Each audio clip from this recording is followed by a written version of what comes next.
Dr. Anthony Fauci. We've been spending a lot of time going through his emails. I know you're probably sick of looking at them, but I'm not. I've been going through them a lot, and I went through some more last night, and we're going to share what those look like here today, because this is an important topic that I think a lot of people in the media are just kind of forgetting about, especially if you are in the mainstream media. They're already moved on. They want to talk about anything other than this stuff. So, of course, we got to do it. And I want to share with you this organization that released these new emails. It's called ICANN. Right? And it says here, eradicate man-made disease. ICANN Decide here is where they're at over on Twitter. They joined April 2017. They say, in a medical world manipulated by advertising and financial interests, the truth is hard to find. ICANN puts the power of real health information in your hands. So you can go check them out if you'd like to give them a follow. But they posted this last night, June 4th. No, this was this morning, actually. Which is strange because I was looking at these last night. But ICANN said, ICANN FOIA, which is a Freedom of Information Act request, NIH, the National Institute of Health, 4 docs on COVID-19, including requests for Fauci's emails. We received over 3,000 pages of emails dating from early February 2020 through May 2020. Read Fauci was saying privately about mass therapeutics, ventilators, and more. So I was actually able to pull the document. It was about 650 megabytes. It was very big. I posted a link to the full file over on Local, so you can go check it out if you want. I did spend some time last night going through the emails, and there are a lot of them, thousands of them, 3,000 of them. I posted a couple clips on Twitter that we're going to look through today that, kind of, I think, humanize Fauci to some degree and reveal a little bit more about his inner workings and about where his priority was. And so we're going to talk about that. Before we do, I want to show you quickly what's going on here from ICANN. So the Informed Consent Action Network, they've got 3,000 pages. They say that last year, ICANN, they made a FOIA request. They received 3,000 emails. We already read all of that. On April 10th and May 5th, we submitted the following 2 FOIA requests. And so I wanted to show you how this works. So when you request a FOIA, you can't just submit a document and say, give me everything you got. I want all of Fauci's emails. They'll go, no, we're not going to give you all of his emails. What do you want specifically? You got to tell us. So they do. They say all emails sent by Fauci, but they give us some specificity here. They say between November 1 and the present time that include the term Moderna, right? So it's got to be specific. That term or mRNA 1273 in any portion of the email. So they will look that up. If you submit a request like this, they will look that up. And they did. They sent a second request. All emails between November 1 and the present that includes terms like SARS-CoV, COVID, or COVID-19, or coronavirus in any portion of the email. So they sent those out. Boom, they got a response. No, they didn't, actually. They said they had to file a lawsuit. Look, when NIH failed to respond, ICANN brought a lawsuit against them on June 29, 2020. In response, they agreed to produce Fauci's emails on a rolling basis. To date, we received 2,957 pages of them that are dated through May. We're going to continue to receive email production on a rolling basis. So they actually had to file a lawsuit. No kidding. We're going to take a look at that here. But before we do, let's see what they found. So here are a couple highlights that they posted. I'm not sure that I caught any of these, but let's see. When you go through this document, it's really big. It's like 3,000 pages. If you've never opened a PDF file with 3,000 pages, and I've got pretty decent computers around here, but it's just like lurching through the emails. And it's hard to navigate around, and the search function doesn't work that great. But here's what they were able to find. Let's take a look. February 5 to 6, Fauci is asked to recommend names for a World Health Organization group with the broad mission to, quote, look at the origins and evolution of COVID. Fauci responds by seeking to reframe the mission in a manner that would only look for the natural and not lab-made origin. All right, so you can take a look at that. They have that marked as 00239. February 7th, Fauci sent an internal NIAID communication saying that it was unlikely that COVID originated in a wet market. That's different because we sort of were talking a lot about the natural evolution theory, and if it came naturally, then one of the major areas of concern was, of course, the wet market, or it came from a cave in South China. February 16th, we have Fauci tells CBS reporter that if the mortality turns out to be 0.2 or 0.4, then COVID should be treated like a severe seasonal flu. But when the case fatality rate was later revised between 0.2 and 0.4, Fauci continued to act as if the virus was something more dangerous. Weird. All right. February 17th, Fauci receives communication from a Chinese citizen that is part of an international student program stating that based on his contacts back in Wuhan, including correspondence from a nurse working in the Wuhan hospital, there is far more spread of the virus and far more deaths than China is admitting, as we all suspected. And then we have February 21, Fauci asked director at the NIAID to, quote, please handle an email received by a group of doctors and scientists, including a virologist, that opined, quote, we think there is a possibility that the virus was released from a lab in Wuhan. Right? And so Fauci did that a lot in his emails. You can see when you really read through his emails, I posted about this on Locals earlier this morning. You know, it feels like a big portion of what his job duties was sort of just being a public relations person. That's kind of it. You know, not really a lot of strategy in there. Forwarding some information back and forth, kind of connecting the dots between different people. Somebody would send him a report. Hey, Dr. Fauci, saw you on CNN. I'm a doctor at this hospital at some place, and I got a lot of very important information. Sends that into Fauci. Fauci forwards it off to somebody else and says, please handle, or give me an update on this, or send this over to whatever agency. And so his emails are not even that interesting. There are little tidbits here and there, but it's mostly stuff coming in, him sort of processing it and then delegating it out. He sends a lot of stuff to his assistant. He says, please handle, look into this, forward to John, you know, all of that type of stuff, which is how a lot of people use their emails. Sort of it's a catch-all inbox that stuff comes to you and then you delegate it back out. Still, there is some stuff that we can glean from that, obviously, which is why we've been talking about them so much. Let's take a look at the complaint. So this was filed by the Informed Consent Action Network. So this is ICANN. They are suing the National Institutes of Health. And what do they want? They want a declaratory and injunctive relief. So they want the court to say something and then order somebody to do something. Introduction, they say, and you can see here, ICANN is suing the National Institutes of Health. So they had to file a stinking lawsuit for this, filed June 29th of last year. SARS coronavirus has resulted in the federal government officials recommending numerous restrictions on everyday life in America. In response, all 50 states implemented the recommended restrictions. The NIAID is at the center of this. Fauci serves as the director of this organization. NIAID has been funding and leading the development of the mRNA 1723 vaccine, which is being produced by Moderna, I believe. Plaintiff is this organization that we've talked about. They've received a litany of inquiries about the coronavirus and the vaccine. In furtherance of its mission to respond to those inquiries, this organization, ICANN, is now suing. They want all the safety and efficacy data regarding the mRNA phase 1 of the clinical trial. NIH granted processing for this request, but then they failed to further respond to this and the other related requests. So for further requests, NIH neither provided a determination letter, which is required by the law, nor produced any of the documents. Each of the requests was proper, sought documents that they could have and should have been easily able to produce. ICANN therefore brings this action, seeking an order directing the defendants to produce the records responsive to the ICANN's FOIA requests.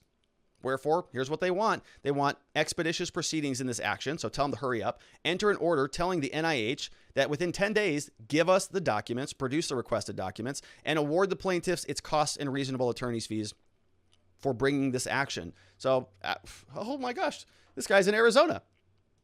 Major hat tip over there to Aaron Siri over there. Sorry if I just triggered everybody's devices over there, but that is his last name. He's over here in Arizona. Wow.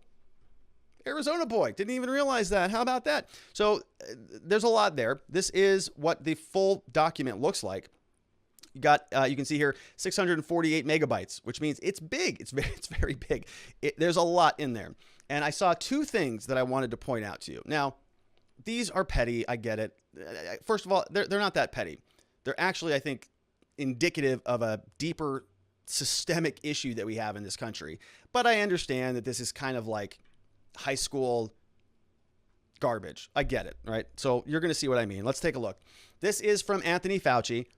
This was sent Friday, the 10th of April, 2020. And so let's start down here at the bottom. Friday at 10:20 in the morning, we have this guy, David Bradley. And you'll notice his email. It says, at The Atlantic. Oh, we all know what The Atlantic is, right?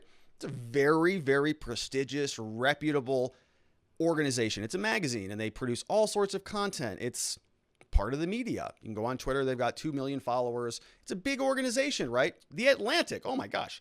Well, we have David Bradley from The Atlantic sending an email. You notice his title down here. It says chairman of Atlantic Media. Okay, the chairman of this entire organization. It's massive. He says, hey, Tony, we see this redaction here, probably somebody else. Hey, Tony, Kathy and I send you greetings and the deepest appreciation. I am only one of your millions of followers who feel in your debt, but I am the only one with a magazine that has dedicated a whole article to, quote, the thirst for Tony Fauci. You remember when this was going on? I kind of remember this when everybody was like singing the songs for Fauci and like weren't kids like doing, jumping up and down and the whole thing. It was like everybody was like, I've got a crush on Fauci and all of this stuff was going on. And you're thinking, what? We're in the middle of a pandemic. They've turned this guy into like this demigod celebrity that everybody is like drooling over themselves, falling all over themselves to like kiss the ring of Fauci. And we're all sitting here going, this is weird. So we have this CEO guy, this chairman. He says, I'm the only one with a magazine out of your millions of followers that has dedicated a whole article to, quote, the thirst for Tony Fauci. And thirst, if you're not familiar with, Generation Z vernacular, it's kind of it's kind of what it sounds like. It says this will be the least important item on today's to-do list, but someday your grandchildren and their children will in turn want to read this article. And the article, if you click over it, it says Anthony Fauci coronavirus crush, right? And in his subject, he says subject Atlantic's coverage, Fauci as a quote heartthrob. So he sends that email over to Fauci. Fauci opens it up, forwards it over to somebody, and says David Bradley is the chairman of The Atlantic. Jeez. Okay. And he puts The Atlantic in italics. David Bradley is the chairman of The Atlantic. Like he goes, oh, geez. So I can't tell if he's saying like, geez, like, oh man, he's the chairman of The Atlantic has a thirst for Tony Fauci. And he wrote an article in the magazine called The Coronavirus Crush, and then I'm a heartthrob. This guy's a whack job. This guy's the chairman of The Atlantic. Jeez, what a lunatic. All right, no, thanks for that. Right, I'll get back to work solving a crisis, is what I would like to think he responded as. That's how I would have responded. I'm not, what are you talking about? A coronavirus, you have a thirst for me for dealing with a coronavirus pandemic? Okay, I appreciate that, I guess. But I'd say, geez, that's kind of weird. Or is Fauci going, this is the chairman of The Atlantic. Oh, geez, this is crazy. This is wild, right? I am getting a lot of accolades. And the reason why this kind of stands out, it may not seem like a big deal, but there's a lot of this that goes on in his emails. Not anything is this sort of in your face. Oh, this is chairman of The Atlantic. Geez. But he's getting a lot of love. I mean, a lot of people are spilling into his inbox, which is great, which is a beautiful thing, honestly, to have a bunch of Americans saying, gosh, I just want to send my thanks for your service. Regardless of what you think of Fauci and his service, it's a good sign, I think, that a lot of Americans go, we are in the middle of a crisis. There's somebody who I think is trying to solve the problem. I'm just going to send them some love. And so he had a lot of love in his email, a lot of accolades, a lot of people just kind of doing what this guy's doing. The thirst for Tony Fauci. And so when you start to see him respond and forward it to somebody like, oh gosh, the chairman of The Atlantic, kind of shows you maybe what motivates a person, what is enthusiastic, what makes him enthusiastic. This isn't a article about a lab escape theory that he goes, oh gosh, right? This is a big media person that he loves, probably grew up reading The Atlantic. And now he's going, wow, this is crazy. They're actually reaching out to me. We have another one here. This one actually, of all of the emails that I've seen from Fauci, makes me really appreciate the man. I can empathize with this. Let me show you what I'm talking about. He says on Saturday, April 10th, we have this email that comes in on April 9th. It says to the NIAID forward, Council of Scientific Society President's Support of Science Award. So the Council of the Scientific Society, they have a President's Support of Science Award that they want to give to somebody. They want to give it to Anthony Fauci. And as I mentioned previously, a lot of people want to give him a lot of stuff. Baseball players, hey, come on my Facebook Live with me. And Zuckerberg was emailing him. Everybody wanted to be close to Fauci because they turned him into a celebrity. He was piloting the ship when we were going through a storm. Everybody wanted to be close to him. So this organization sends him an email, says, hey, Council of Scientific Society President Support. We want to give you this award. If you read the rest of the email, they tell you what the award is. It's basically meaningless. But what I thought was so hilarious is he forwards this over to Patricia Conrad, who is his assistant over at the NIAID, and he says, let us discuss. They want to give me an award virtually. Probably should accept if it requires no time or work. All right, so let me read that again because I just botched that because I'm laughing. Let us discuss. They want to give me an award virtually. Probably should accept if it requires no time or work. Which, I mean, I can get on board for that, right? I mean, sure, I'll take it. Yeah, send it over. What's it for? Science? Oh, the Scientific Society? I like science. Do I have to do anything for this, though? Like, do I have to go anywhere or speak or do anything? No, 0 time, 0 effort. We just want to give it to you virtually. It's it. Send it over, right? No problem at all. I appreciate that. I love it. Yeah, put them in the stack over there. Drop them in. Wait, did this come from China? Is this a Chinese gift? No? Perfect. We'll take it in that stack. Put the China gifts over there, though. Put those in that. Z brings those over there, so we'll keep those separate. So that is what Fauci is up to, which I think it kind of humanizes the guy a little bit. What is this garbage award? Do I have to do anything for it? No, then just give it to me. All right. So we now know that China is pushing back on this argument. So we've been seeing a lot of these emails from Fauci. We've been having a lot of conversations about what China did and how unhelpful they have been. Now that we have hindsight, we're able to look back. They are now saying things like this from their official government spokesperson. This was on Twitter. Said that the people who hypes up the Wuhan lab leak hypothesis is the same people who fabricated the fake information about Iraq's attempt to acquire nuclear weapons 19 years ago. Oh, so he's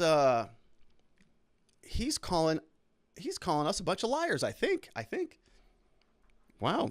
All right. So our government, not me. I don't know anything about nuclear weapons. 19 years ago, I was not concerned about that issue, but our government was. They told us there was a bunch of stuff over there in Iraq.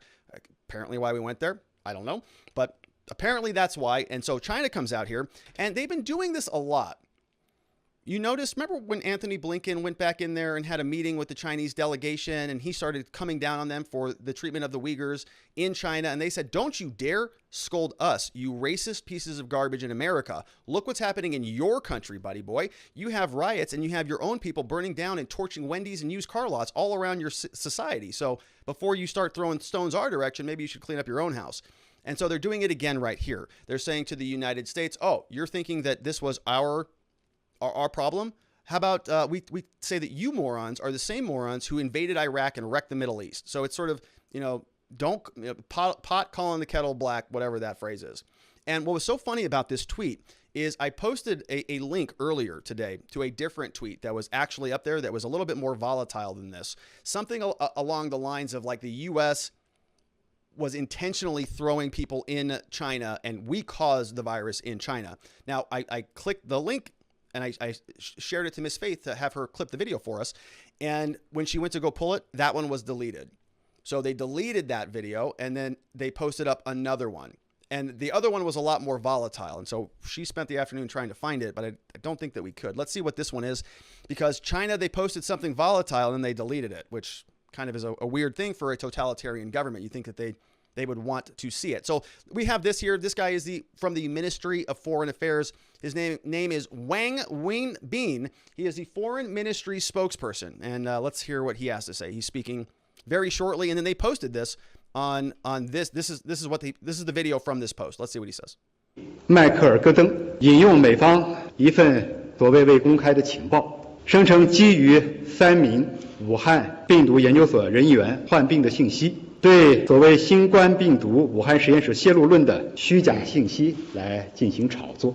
正是这个记者在19年前以捕风捉影的造假手段，炮制了伊拉克试图获得核武器的假消息，直接助推了美国发动伊拉克战争。如今，同样一位人士以相似的谎称匿名消息的手段，再次炒作新冠病毒武汉实验室泄露论，这毫无任何的可信度。关于病毒溯源，国际社会有很多的专家发出了科学、理性、客观的声音，比如近期。Okay, so that didn't work out very well because I don't speak Chinese and neither do you. And unless you're reading the subtitles, then you're not going to get much out of that clip. So basically what he's saying is he's going through this same story that we just talked about. He's saying that anybody who's making the allegation or implying that there's a connection between Wuhan and the coronavirus is misinformed. He goes through, he starts talking about Dr. Daszak that we talked a lot about here. And he's telling this is all crazy. And how do we know this? Well, it's because the Americans, their intelligence is just garbage. Look what they've been doing in the Middle East for the last 20 years. Nothing. They're useless.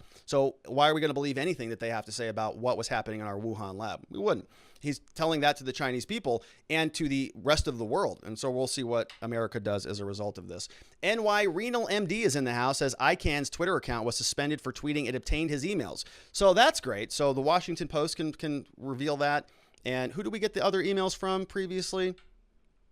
Yesterday. Oh, from BuzzFeed. But yeah, BuzzFeed. Leopold posted a bunch of those. So strange that ICANN would be banned, but those other two entities would not be. Wonder if there's anything more to that story. Well, we covered their topic here. Hopefully YouTube doesn't get mad at us for that. Now, let's take a look at E. Dantes. He says, I think Dr. Fauci has fallen victim to his own celebrity. I think you're right on that. It says, I saw the same thing happen with Sheriff Joe Arpaio. Good intentions at first, but then celebrity took over. He spent more time serving his ego than serving his office. I think Fauci is in a similar situation. I think that's a pretty good observation there, actually, E. Dantes. And when I go through his emails, you sort of see what an impossible task he was a part of. He was getting something like 2,000 emails a day, I think.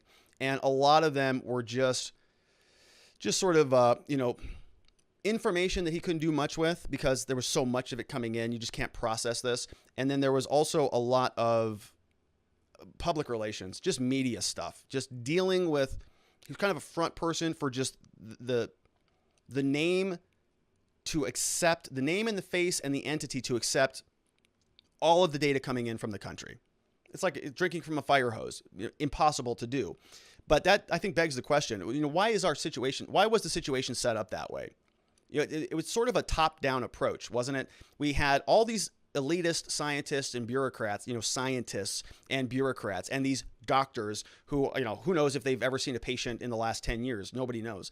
They're all a bunch of desk, jockeying papers around, and they're mostly politicians more than they are doctors. So if we are listening to them, then it's a very top-down approach. Why were we not listening to the people on the ground floor? I spoke to a lot of doctors all throughout the COVID era, a lot of them as part of my networking groups, people on the ground, boots on the ground, people with actual clinics, right? They have actual doctors' offices and they're treating people on a daily basis. And they had a lot of different thoughts on how this works than did Dr. Fauci and did all of the bureaucrats out there in Washington. So if Fauci's main role, really, if you go through his emails, you'll see that the bulk of his time is really is spent dealing with other people, communication and moving information around, and then communicating his conclusions back to the country that weren't, from what I can gather, really based in science, because we now know that science shows there are a lot of alternative explanations